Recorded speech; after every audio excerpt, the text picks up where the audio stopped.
Welcome back to Equipment Check. Now, yesterday was a bit wet, a bit rainy, so done a bit of tinkering. I should have filmed it, but once I got started, I sort of kept on going. Nearly, pretty much completely stripped out the canopy. What are you barking at? Stuff it. Completely stripped out the canopy, save for the kitchen on the other side, but we'll get to there in a minute. Rearranged the rustic drawer or shelf. It's now sitting across the front of the canopy, which gives me a lot more room for higher objects in the back that won't fit under there. Plus, when I'm sleeping in the back over winter or even summer, we'll return to that later, I've got more room to get in and out and sit up and get dressed and all that sort of thing as well, and hopefully one day cook.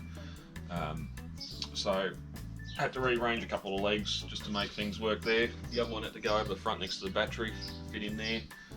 But everything's back up on top of the shelf, hot water service, and all that good stuff. So that's this side. There's been some changes on the other side too, so we'll go in there and have a look. So on this side, because I've gone sideways with the shelf, it now overhangs the kitchen a bit better, so I've got my little baskets up there that can all sorts of small things in, hang the tea towel. Got some other kitchen stuff right there on the ledge as well that I can get access to, as well as a like a pantry bag there.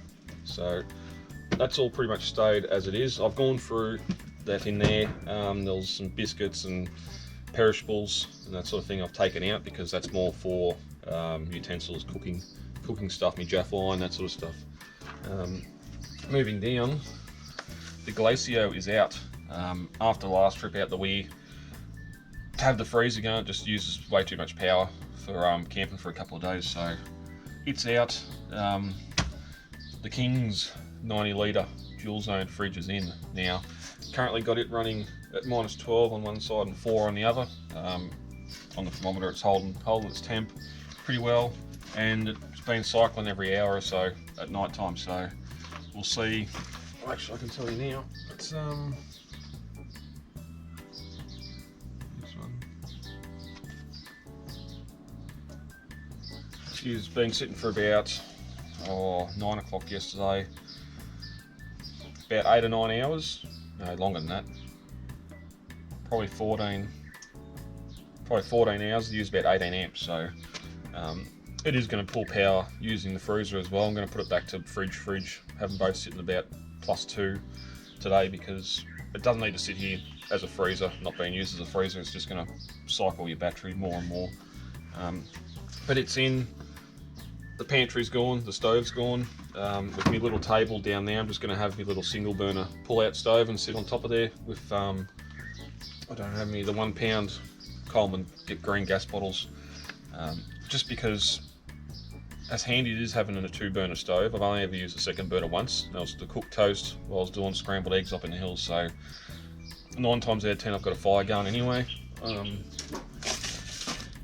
That is probably one of the best toasters you'll get on the market, even though it's supposed to be a burger grill and that sort of thing. It does toast really quick, 6 slices at a time, really quick. So, table sitting in there. I'm going to have a look at getting some smaller storage tubs, but your clear top King's bags, canvas bags.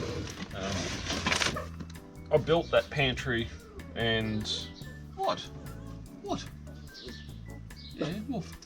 I built the pantry and the stove pull out for the Cameron Corner trip and then onto Cape York, which never happened. I pulled that much food out that was just sitting in there. It's good to have a couple of days staples with you at any given time when you're out in the bush.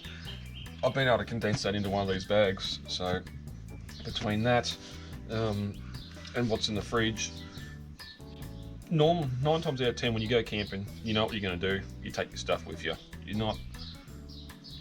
Yeah, you used to have a pantry box I'd take with me everywhere with your baked beans and pepper and salt, that sort of stuff.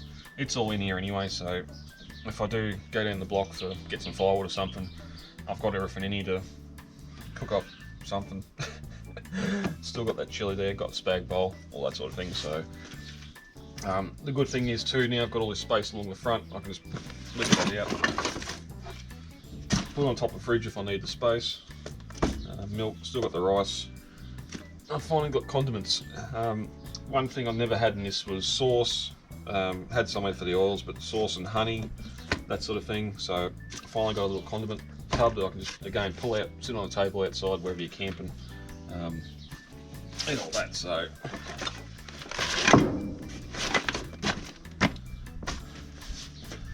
I just wanted to open, not having the upright fridge there sort of opens everything up a bit more. No condensation, top of the canopy. That upright fridge was putting water on the top of the canopy in the morning from it running, from the heat, so this is good. I'll sit that there. One of my big worries was not being able to get into the fridge, being able to see. I was going to get one of those 4-wheel drive steps, or even just a little stool, milk crate on the ground to stand up and get into it, but after, that looks open. That looks nice. I don't know if the cover will stay on it, it's a bit of a wank.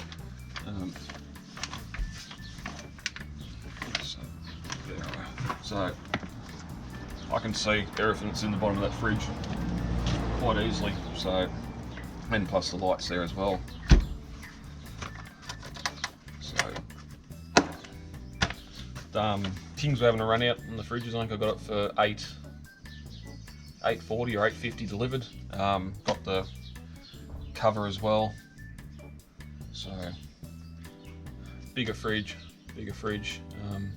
I think the last trip I done, I had the upright fridge and had my other old knockoff Waco running too, just to support the family, and having the 2 fridges running off the battery with a cloudy day didn't really help power wise. So hopefully with this I can fit everything in the fridge.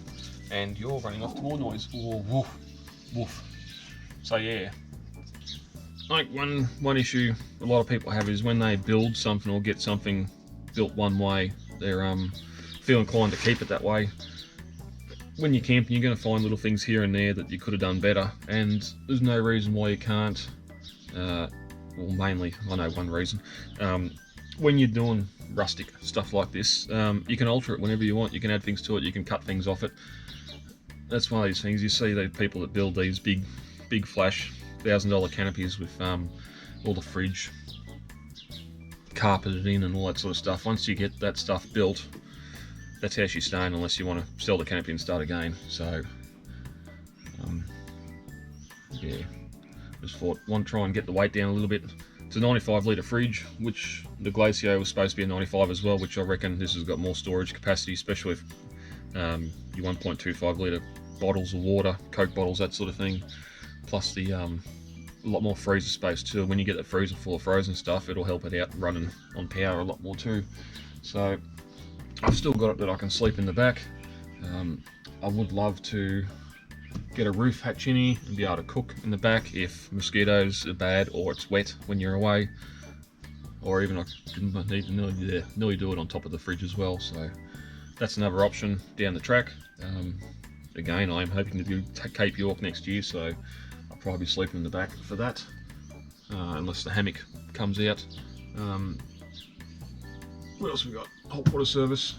I really want to get a Coleman Instacool and mount it in the front of the canopy, so I can mount that, plumb the water lines, power, all that sort of thing. So all you have to do when you want to shower, if you're out in the bush by yourself and not too worried about being seen stark naked, the shower rose is there, pull it out, strip off, hose down, you got instant hot water, instant shower.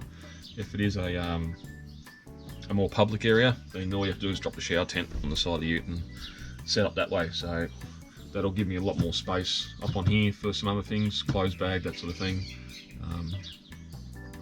Yeah, I've got the milk, as I said, I've built this high enough for milk crates to stack up there without the pantry and the stove and the gas bottle, which is heavy, all at the back of the ute there. Hopefully I've saved a little bit of weight, definitely saved a bit of space, opened things up a bit, and I don't need to carry everything around with me every time I drive. I do drive it to work occasionally. I don't want to be driving around town, that sort of thing, with all the weight in it, because I'm going away on an upcoming weekend or just been away, because it doesn't really get unpacked, apart from the dirties and the rubbishes. So that's where we are now. I'm hoping, really hoping, I wouldn't mind changing the AGM battery out for a 200 amp hour lithium battery and getting only 150 1500 inverter should power it, but I wouldn't mind trying to run an air fryer in here now that I've got the freezer space, more so for the family trips. I probably would never use one, but for the family trips, having an air fryer, being able to do chicken tenders, all that sort of stuff, battered fish, going out the weir, down the river, catching fish, battering it, throwing in the air fryer, I think will be smick with some chips, fish and chips on the go. So future plans. The one good thing about not having the pantry sitting here as well is now I've got used to my rear door back, most probably for access to the bed. I don't have to climb in through the side anymore. Have the door up, have the awning out the front, out the back, so if it is wet, I've got dry access to the camper. I can leave the back door open, pull up on a stream, be able to look out over it and stay the night. I might just build something there to stop my pillow escaping out the door at night time, but yeah, I think it'd be good being able to have this back access available again, and I can just get a mozzie net put across and drape down as well. Just going into summer, going into the Christmas break, the mosquitoes are going to be bad on the river and everywhere else, so that might be a good thing. So just wanted to check in before Christmas. This will probably be the last equipment check that hasn't been pre-recorded before Christmas, so yeah, plans for the new year. I hope you'll join me as we get building and get back out there and see some of this great country.